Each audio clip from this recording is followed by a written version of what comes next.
Hello and welcome back to another video. Today we're going to be talking about my 9 steps to writing the perfect professional email. I'm going to be using Gmail today, but you can really use these steps with any email provider. So let's get right into it. If you are not sure how to get to Gmail, if you sign into your Google account, no matter what you're doing in it, you will see this icon over here. So if you click on that, it'll show up all of the apps that you can have access to. So I just clicked on Gmail and it brought me to this page.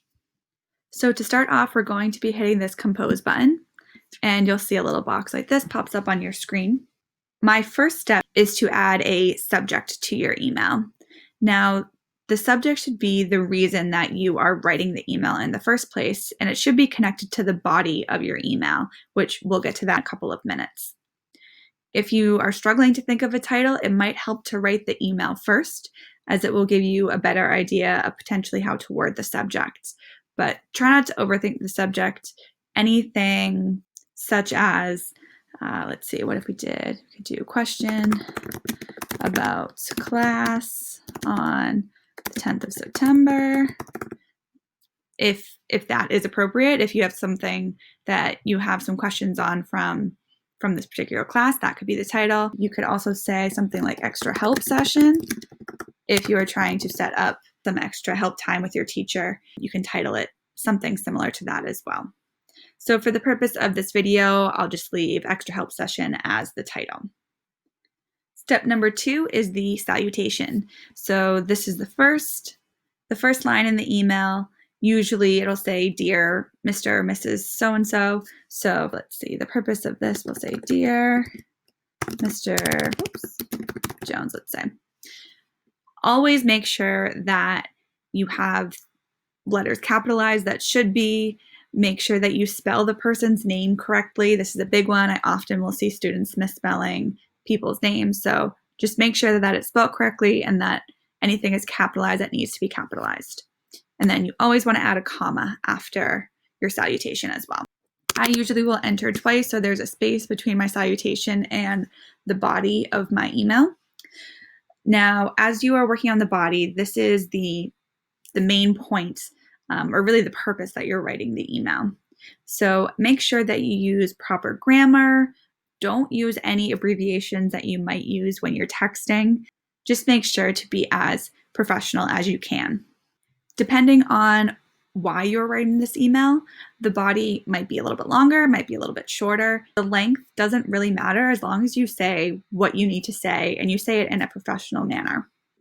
So let's write an example body text for this email. Let's see. I am writing to you because, let's see, after reviewing my notes from today's lecture, turn this off for now. Today's lecture, I have some confusion about multi-step equations. To set up an extra help session at some point this week. Now, if you ever ask to meet with the teacher, it's really helpful if you give the teacher some options as to when you will be free. So if you're free before school, during lunch, if you have any free periods, just give them a few options so that will then help them better know when they can fit you into their schedule. So if you say, I am free during lunch for the rest of the week and after school tomorrow and Thursday. And that is pretty much it for the body. We want to make sure, and it looks like I have a misspelling here, so we'll just change that. And there we go. So that's the body text of this email. Again, you might write something shorter or you might have to write something longer. The length doesn't really matter as long as you get your point across. Step number 4 is the signature. So again, I usually enter twice. So personally, I leave a space up here after the salutation, and then I also leave a space after the body. To me, it just makes it look a little more clean. So the signature, you can say from, thanks, sincerely, we'll say sincerely today. Sincerely, again, you want to add a comma here, the way that we added a comma after your salutation. So say sincerely, and then you want to add a few things here. We're going to add your name. So we'll say Mary Smith. And then you also want to include the either class time or period that you have them or whatever homeroom you're in. So let's see, your full name, first and last. And then below it, you can say the period. So that's the period that you have the teacher. And then you can say Algebra 1. Now, again, if you have a homeroom, let's say you're in 10A, you could do 10A like that. And then you won't need to put this. It just depends on how your school groups students and groups classes. It's really good to get in the habit of having a signature that looks like this. If you are currently at a smaller school, it might not be as necessary, but when you move on to either a bigger high school or once you go to college or university, you might be in classes of 100 or more students. So it's good to just start to get into the habit of adding all of this necessary information at the end of your email. Step number 5 is to add any attachments that you might have. So for this email, none are really needed, but sometimes, if maybe you're working on a piece of homework that you're stuck on, you might want to take a picture of what you've done to send it to the teacher so that way they know how to help you. There could be a graph that you need that you have questions on, or for whatever the reason may be, you might need to attach something. So you want to make sure that you do that now. And the way that you do it is you hit this paperclip icon, and then that will then allow you to add any attachments, any document that you'll have to include in the email. Step number 6 is to add the recipients of your email. So you do that by clicking here, and then you can type in the email right here. Sometimes you'll need to send an email to more than one person. That's fine. You can just type in both emails here. Now, as you can see over here, there's this CC button and this BCC button. Let's click on the CC button. CC stands for carbon copy. You'll often hear people refer to it as copy. You'll hear people say, make sure you copy someone on an email, or be sure to copy so-and-so on the email. You use this when you want someone to see the email, but it might not be directed at them. For instance, you might be emailing a teacher about attending an extra help session one afternoon that you know is going to interfere with, let's say, football practice. You would then maybe want to CC your coach, so that way your coach knows that you will be at the extra help session. So the information might not necessarily be directed at your coach, but it's good information for your coach to know. This BCC button is a blind copy or blind carbon copy. If you add someone to this BCC section, anyone else that receives this email will not see the people that are BCC'd on this. So this is probably a lesser used area in the recipient section. You will often use this if you need to keep emails private due to privacy reasons or confidential information, whatever it may be. So again, if you type in recipients to this BCC section, no one else will be able to see that they are receiving the email. That's why it's called a blind carbon copy.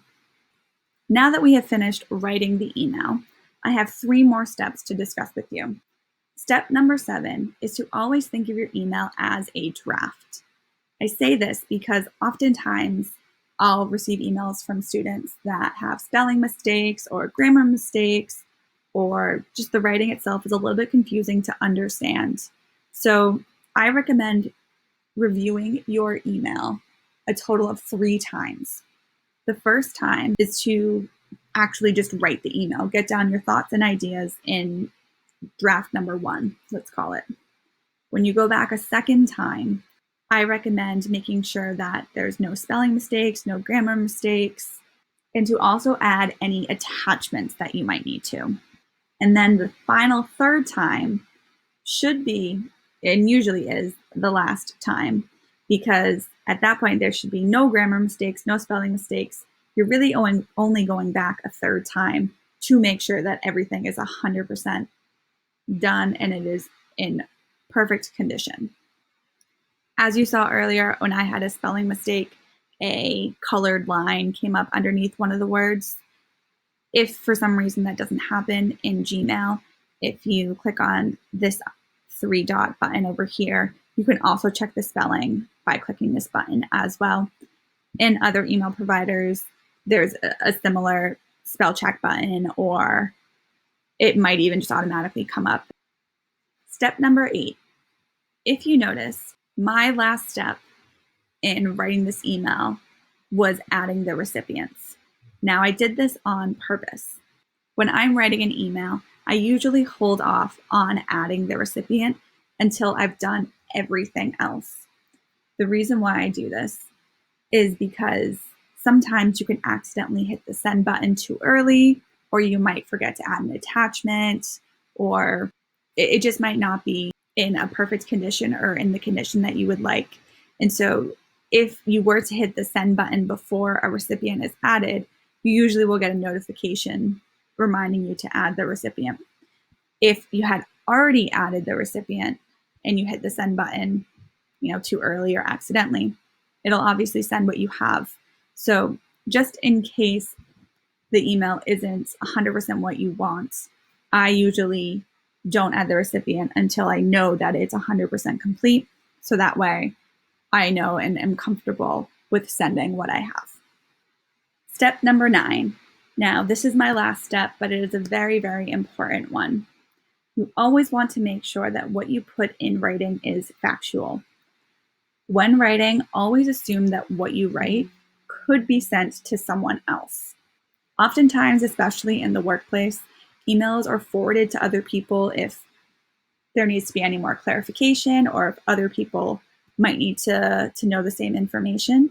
So make sure that whatever you write is fact-based, so that way if it is sent on to another person, there won't be any issue with that. All right, I think that covers it. I hope this helped teach you how to write a professional email. Refer back to this video throughout the course of the year if you need help writing emails. Please comment if there is a certain topic or subject that you would like me to make a video on in the future as well. Thanks for watching.